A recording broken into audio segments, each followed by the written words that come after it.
My mom likes our new house, and she's moving in with us starting today. My husband said. If you don't want to live with us, then leave. My mother-in-law said. I didn't understand what they meant at all. I'm Jenny, 27 years old, a housewife, and currently pregnant. My husband Lucas is 30 years old, and he's an office worker. When I got pregnant, I knew that they would be crying at night with a baby, and we wanted to raise my child in a spacious place, not in a small apartment. So we decided to build a new house on my father-in-law's land. Now, when building a new house, there would be a meeting with the architect. I was soaring. I want a kitchen of this color. I want a bath like this. I think everyone dreams of the ease of use and the design they like, and it makes them excited. I was so happy to have a baby and a new house. However, I had a worry. Every time we had a meeting with the architect, my mother-in-law was always present. Why does your mother attend the meetings? I asked my husband. She did the renovation of my parents' house 3 years ago, so I should get some advice from my senior mother. At one meeting, my mother-in-law said, We need one more large room. There should be a large space for the Buddhist altar. She ordered us to have a large space for the Buddhist altar. What? The big Buddhist altar you have? It's an old-fashioned Buddhist altar in my parents-in-law's house. She wants to have a space for it in our house. And you want an additional room? It would become difficult to take care of the house if we had so much more rooms than we need, I said. You need to have a lot of rooms when building a house. She made a single-minded statement. Why does your mother decide everything about the house when she won't live together? I asked my husband. My mom is a senior home ordering professional because she has experience in remodeling. Besides, I've never made a mistake in my life by listening to my mom, he replied. But when are you going to take the Buddhist altar? We live separately, and that will happen after your father and mother have passed away. So if it's time, we could think about what to do with that. We can't have that big one at our home, I argued. Are you trying to speak badly of my mom? Who do you think you are? He was just like that, not listening to me. I didn't want to make space for Buddhist altar, so I decided to negotiate with my mother-in-law again at the next meeting. The room for the Buddhist altar is inevitably a dead space, I said. You think so because you're still young. When you reach 80, you will definitely feel more comfortable with more rooms. And then you will feel more at home with the Buddhist altar because I'm the same way. Oh, please get rid of those steps. We need a barrier-free house. And add handrails on the stairs. My mother-in-law did not listen to me. In the end, the house was built with a layout that my mother-in-law wanted. Barrier-free, handrails on the stairs, and an extra room for a large Buddhist altar for the future. I tried to prevent it until the construction began. My mom is professional. She can't be wrong. Don't speak ill of her. My husband kept repeating so. I couldn't discuss it with him. I couldn't talk back strongly about it because the house is being built on my father-in-law's land. If we don't have to pay for the land, the amount of repayment would be less. However, if we put all my mother-in-law's wishes into the house, the construction cost would naturally increase. I was very annoyed that I had to pay an additional cost to add more space only because my mother-in-law's wish.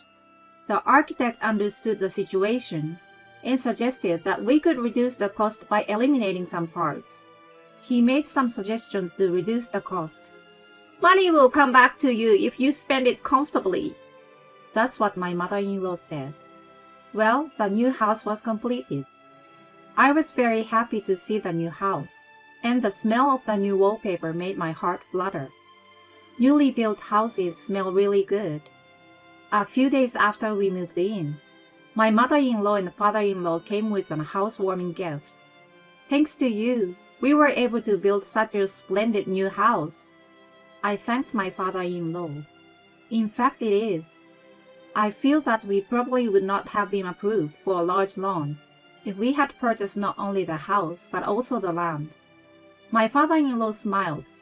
The smell of our new house is so nice. Now you're ready to welcome a baby as a grandfather. I couldn't be happier, he said, his eyes narrowing at the thought of his yet-to-be-seen grandchild. My husband showed them around the new house, proudly displaying the Buddhist altar room. All that remained was to wait for the baby to arrive. But then, something unexpected happened.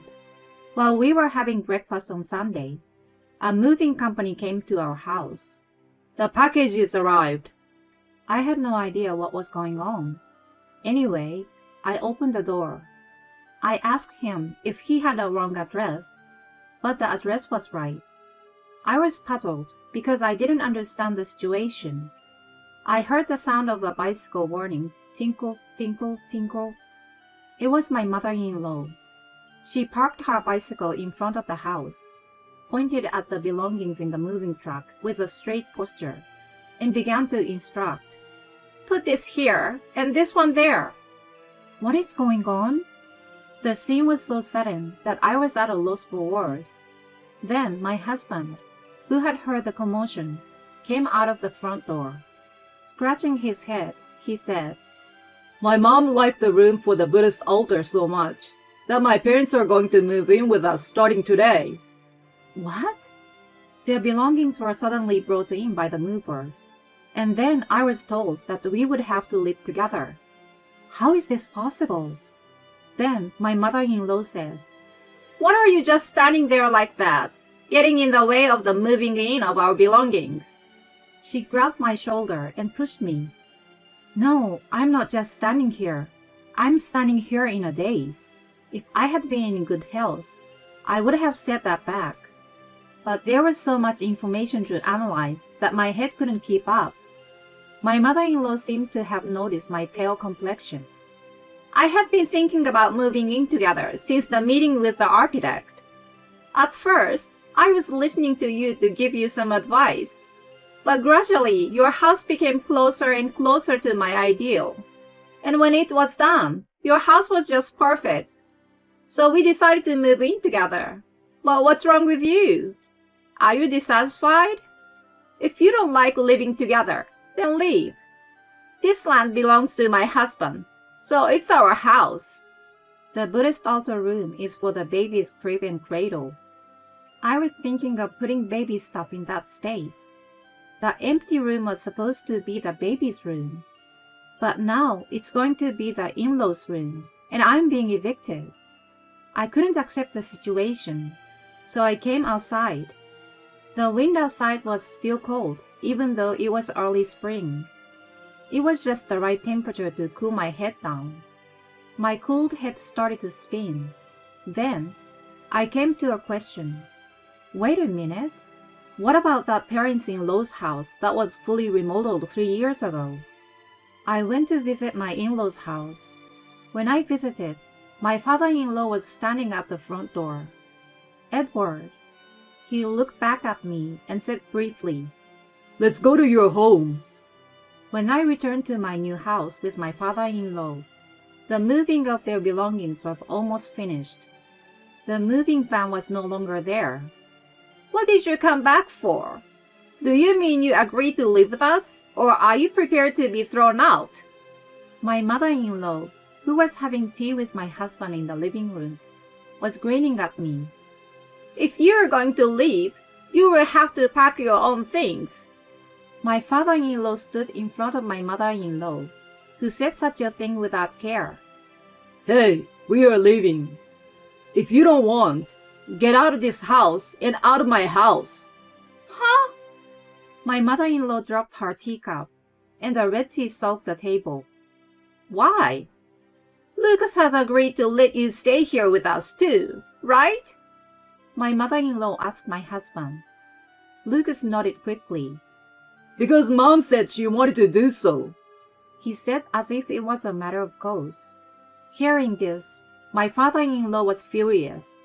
How long are you going to keep putting your blind faith in your mother? You are already 30 years old. You should be mentally independent. I had never seen my father-in-law, who was always so mild-mannered, get so loud and angry. My husband's shoulders shook at the sound of his voice. Your mom has changed. My father-in-law pouted in a muffled voice. Where did you get the idea that if you spend money comfortably, you will get it back? He asked my mother-in-law. I was surprised to hear such a familiar phrase. I heard that too. She said it during the meetings with the architect. I said so. I knew it.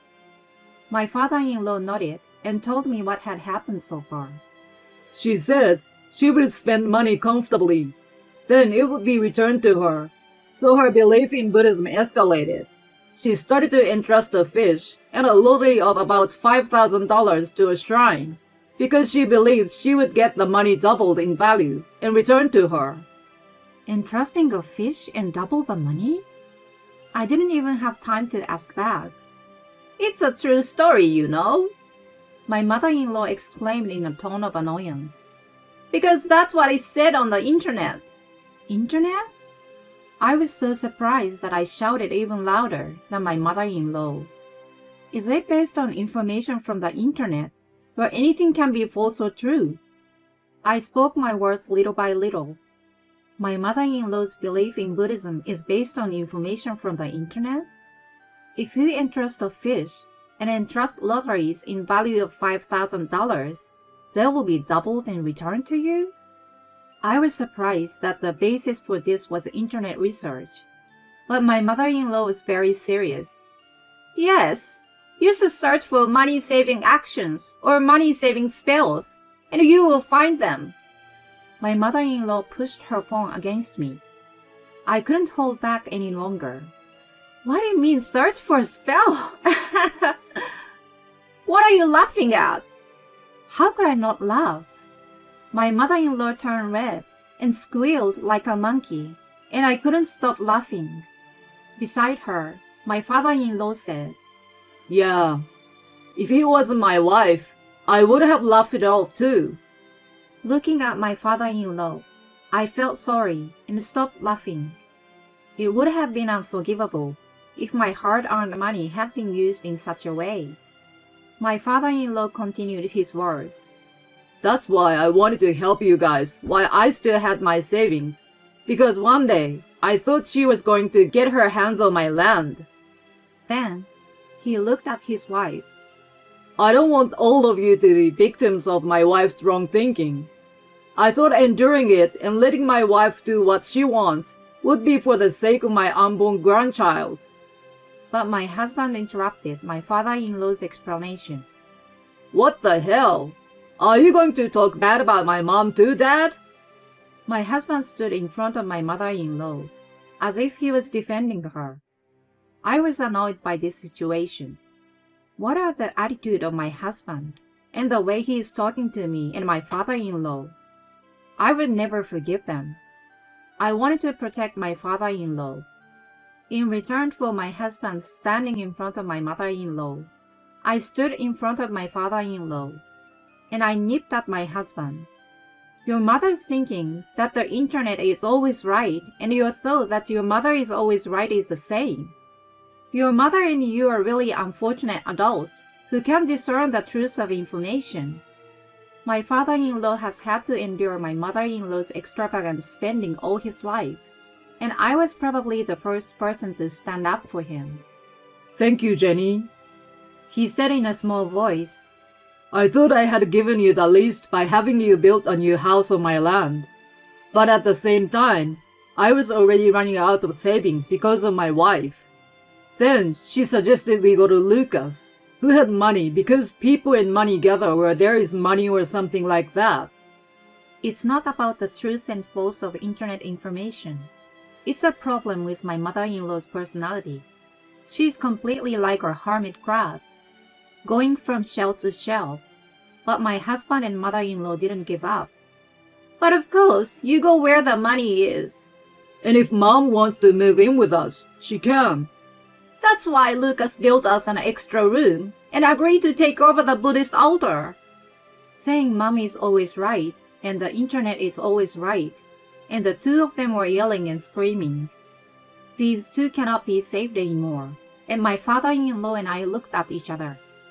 If I had been at the beginning of my relationship with this husband, I would have said yes, you can say that for the rest of your life, bye-bye or whatever. I would have said goodbye to him. But now that I know how my father-in-law feels, I cannot simply leave. I felt a surge of righteous indignation that I had to make them go away for my father-in-law's sake, because he's the future grandfather of my baby. First of all, Grace, you're wrong. I told my mother-in-law directly. You say it's written on the internet. Well, why don't you search for Lucky Charms crap or something? Seriously, no, I don't deny good luck. But if you want to make more money, it's much more practical for you to go to work than to entrust lottery tickets at the shrine, though. At the very least, if you'd applied the time you wasted goofing around in meetings about our new house to a part-time job, you'd have a few tens of hundreds by now. And then you realize, what kind of effort does it take to get those tens of hundreds? How hard your husband worked to earn the amount of money you bought the lottery tickets you gave to the shrine. I told my mother-in-law that much at once. And now, I turn the blade of my words to my husband. And you, who believe your mother so much that you assume everything is right and don't even notice that you're about to be regulated, will not be capable of making the right decision for your child. In other words, it's a divorce. Huh? My husband's voice trailed off, as if he hadn't expected the conversation to proceed to the point of divorce. In contrast to him, my mother-in-law yelled, "Fine! Get out of here!" My mother-in-law spat at me. However, it was my father-in-law who blew away my mother-in-law's strong spirit at once. You are divorcing me too. My father-in-law firmly told her. What? My mother-in-law looked back at my father-in-law. However, there was no way she could get hold of my father-in-law. In the first place, I never thought I would live with my son and his wife. That house has just been remodeled, and I will continue to live there. Just as Jenny gave up on Lucas, I don't have the energy to support you anymore. Marry the internet or whatever.